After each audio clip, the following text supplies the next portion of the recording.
روسی فوج کا ایک جرنیل چیچینیا کی جنگ کے دوران ایک گھر میں داخل ہوا۔ اس گھر میں ایک مسلمان لڑکی نماز ادا کر رہی تھی جس کی عمر تقریباً 18 سال کے قریب تھی۔ نماز سے فارغ ہونے کے بعد اس نے دعا کے لیے ہاتھ اٹھائے ہی تھے کہ روسی فوج کا جرنیل اس تک پہنچ گیا۔ روسی جرنیل کی نیت معصوم اور تنہا لڑکی کو دیکھ کر خراب ہو گئی اور یہ اس معصوم لڑکی کو اپنی ہوس کا نشانہ بنانے کے لیے آگے بڑھا۔ لڑکی خوف کے مارے چیخنے چلانے لگی، مگر اس معصوم لڑکی کی آواز سن کر دور دور تک کوئی مدد کے لیے آنے والا نہیں تھا۔ آخر روسی جرنیل نے لڑکی کو اپنی درندگی کا نشانہ بنا دیا اور اس کی عزت کو بڑی بے دردی سے پامال کرتا رہا۔ ظلم کا ننگا ناچ کافی دیر تک چلتا رہا۔ اس معصوم کی چیخیں آسمانوں کو چیر رہی تھی لیکن کوئی اس کی مدد کو نہیں پہنچا۔ روسی جرنیل نے اپنی ہوس پوری کرنے کے بعد بھی اس معصوم بچی کو نہ چھوڑا اور اس کو ایک رسی سے لٹکا کر پھانسی دے دی۔ لڑکی کو شہید کرنے کے بعد بھی اس روسی درندے نے ظلم کی انتہا کرتے ہوئے اس کی لاش کو گاڑیوں کے نیچے رکھ کر کچلوا ڈالا۔ سب روسی فوجی شراب کے جام ٹکراتے ہوئے جشن منانے لگے۔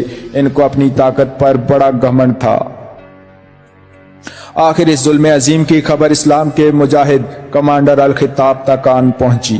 اس درندگی کی خبر سنتے ہی اس اللہ کے شیر نے اپنی مسلمان بہن کے ساتھ کیے گئے ظلم کا انتقام لینے کی ٹھان لی۔ کمانڈر خطاب نے فوراً روسی فوج کو پیغام دیا کہ اس معصوم لڑکی کے ساتھ زیادتی کرنے والے جرنیل کو 24 گھنٹوں کے اندر اندر ہمارے حوالے کر دو، ورنہ روسی فوج کے 9 کمانڈوز جو ہمارے قبضے میں ہیں ان کو قتل کر دیا جائے گا۔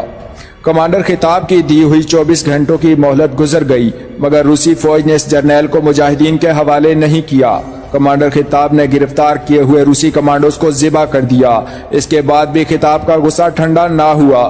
اس نے اپنی مسلمان بہن کا انتقام لینے کے لیے ایک روسی کمانڈو کا سر کاٹ کر ان کی فوج کو بھجوا دیا اور ساتھ دوبارہ پیغام دیا کہ اس جرنیل کو ہمارے حوالے کر دو ورنہ روسی فوج کی لاشوں کے ڈھیر لگا دوں گا۔ اس مرتبہ 72 گھنٹوں کا وقت دیا گیا۔ کمانڈر خطاب بے صبری سے اس جرنیل کا انتظار کرنے لگا مگر 72 گھنٹے گزرنے کے بعد بھی روس نے اس جرنیل کو مجاہدین کے حوالے نہ کیا۔ کمانڈر خطاب کا غصہ انتہا کو پہنچ چکا تھا۔ جواب میں کمانڈر خطاب نے بارود سے بھرا ٹرک ایک مجاہد کو دے کر روسی فوج کی جانب بھیج دیا۔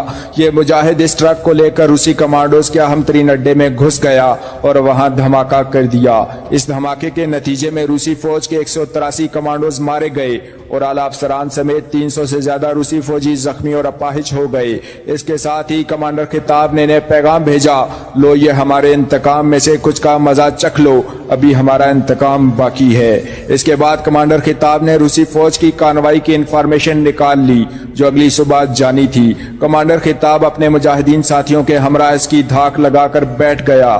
جو ہی یہ کانوائی نکلی جو کہ 500 سے زیادہ روسی فوجیوں پر مشتمل تھی، کمانڈر خطاب نے ان پر اچانک دھاوا بول دیا۔ اچانک حملے نے روسی فوج کے ہوش اڑا کر رکھ دیے۔ کمانڈر خطاب نے ایک روسی فوجی کو بھی زندہ نہیں چھوڑا اور تقریباً 300 سے زیادہ گاڑیوں کو آگ لگا دی۔ روسی فوج کو انتہائی جانی اور مالی نقصان پہنچانے کے بعد بھی کمانڈر خطاب کو وہی جرنیل چاہیے تھا مگر روسی فوج اس کو مجاہدین کے حوالے کرنے کو تیار نہیں تھی۔ ایک اطلاع کے مطابق کمانڈر خطاب اس جرنیل کی تلاش میں چند مجاہدین کو ساتھ لے کر روسی فوج کے ہیڈ کوارٹر میں داخل ہو گیا اور پورے ہیڈ کوارٹر کو دھماکے سے اڑا دیا۔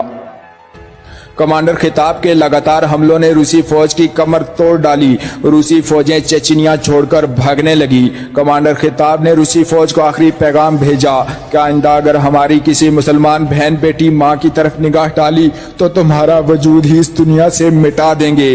اس واقعے کے بعد طویل عرصے تک روسی فوجیں مسلمانوں سے خوف زدہ رہی۔ دوستو، کمانڈر خطاب عرب کی سرزمین کا ایسا شیر دل مجاہد تھا جو 15 سال مسلمانوں کے لیے لڑتا رہا اور اللہ کی رضا کے لیے پہلے افغانستان اور پھر چیچینیا جہاد میں شامل رہا۔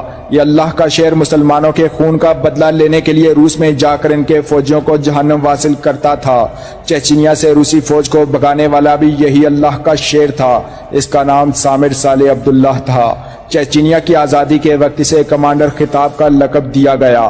اس اکیلے مجاہد نے طاقت کے نشے میں چور روسی فوج کو نکیل ڈال کر رکھ دی تھی۔ آخر میں روسی فوج ایک غدار کے ذریعے کمانڈر خطاب کو زہر دینے میں کامیاب ہو گئی اور یہ اللہ کا شعر اپنے خالق حقیقی کے ساتھ جا ملا۔ آج بھی روسی فوجوں کے دل کمانڈر خطاب کے نام سے دہل جاتے ہیں۔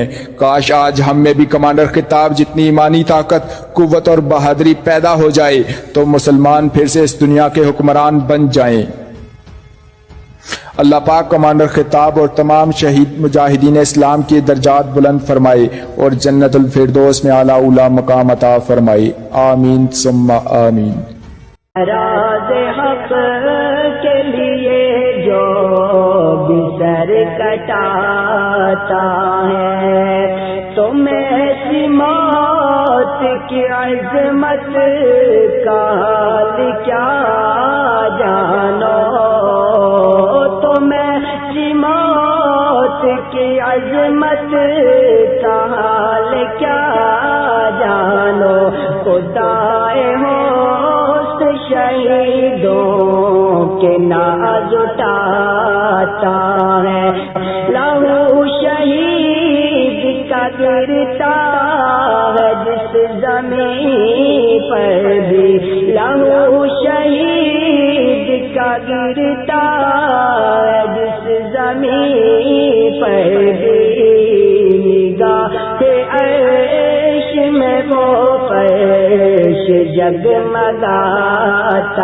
ہے، نگاہ عرش میں وہ فرش جگمگاتا ہے۔